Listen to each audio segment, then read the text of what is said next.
Bonjour à toutes et à tous. Aujourd'hui, on se penche sur un événement géopolitique qui défie l'imagination. Picturer un tanker voguant au milieu de l'océan Atlantique, traqué sans relâche par les forces navales des États-Unis. Une escalade semble inévitable, mais un twist inattendu va tout chambouler pour les décideurs américains. Cet épisode est un modèle parfait pour comprendre comment l'astuce stratégique peut l'emporter sur la force armée pure. Nos investigations révèlent l'implication de plusieurs puissances. Les USA, le Venezuela, l'Iran, et surtout la Russie qui va renverser la table. L'enjeu va bien au-delà d'un chargement de pétrole, il touche à la légitimité de la suprématie maritime américaine et à l'efficacité de leurs sanctions économiques, outil clé de leur influence mondiale.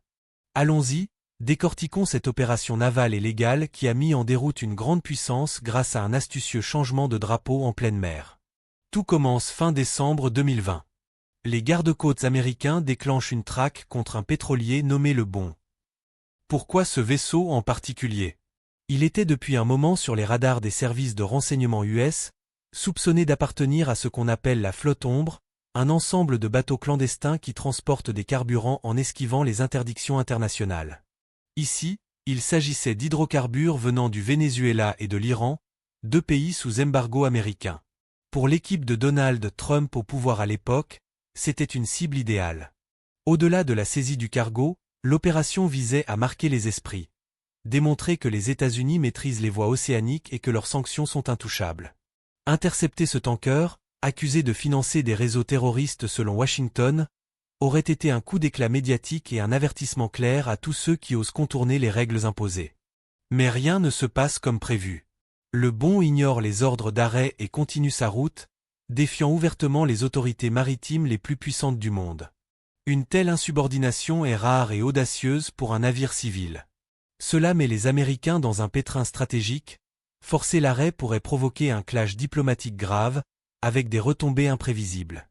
Du coup, ils optent pour une surveillance constante, transformant la chasse en une longue filature qui dure presque 2 semaines.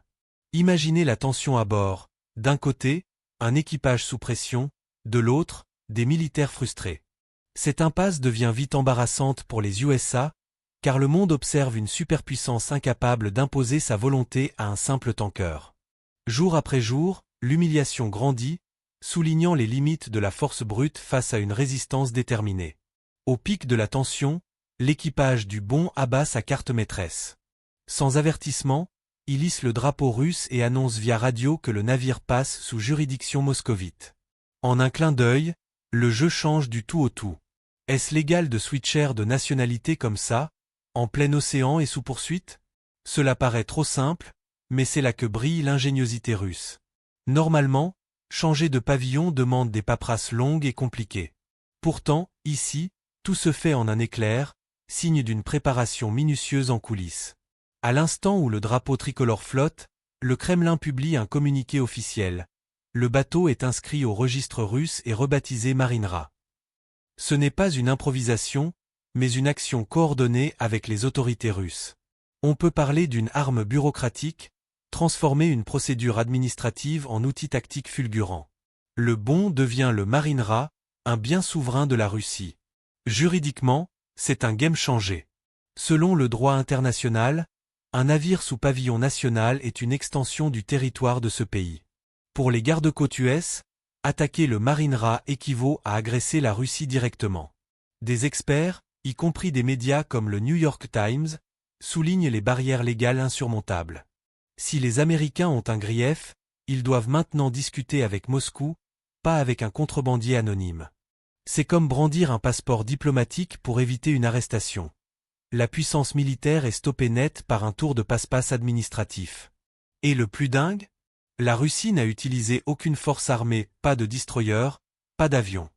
Juste un clic dans une base de données à Moscou suffit à paralyser l'opération US au milieu de l'Atlantique. Les analystes décrivent cela comme une humiliation cuisante pour Washington, une superpuissance laissée impuissante face à une astuce légale. Cet épisode n'est pas isolé, il s'intègre dans une approche russe plus globale. Un ex-haut-fonctionnaire du Trésor américain, cité dans des rapports, voit cela comme le summum d'une stratégie délibérée. Moscou se pose en gardien de la flotte ombre. De quoi parle-t-on? Des centaines de vieux tankers qui éteignent leur GPS pour éviter les trackers et exporter du pétrole malgré les sanctions.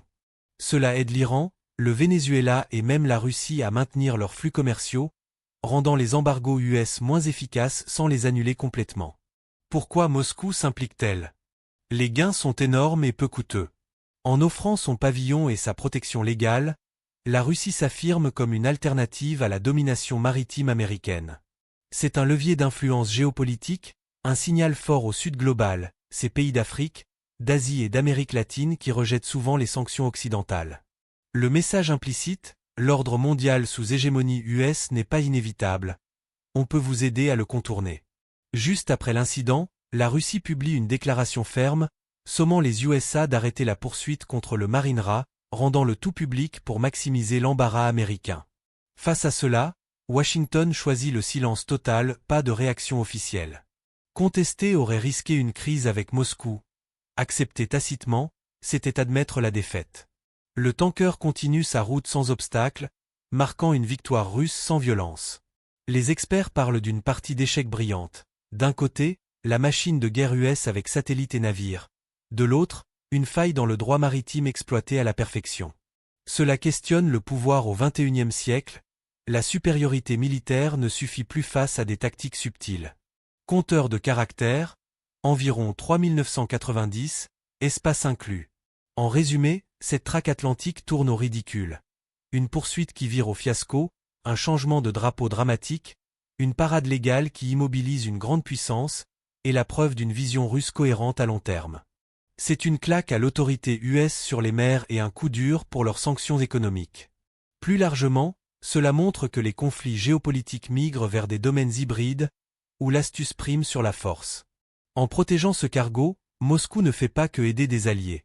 Elle s'immisce dans le bras de fer entre Washington et les régimes sanctionnés, offrant un soutien concret.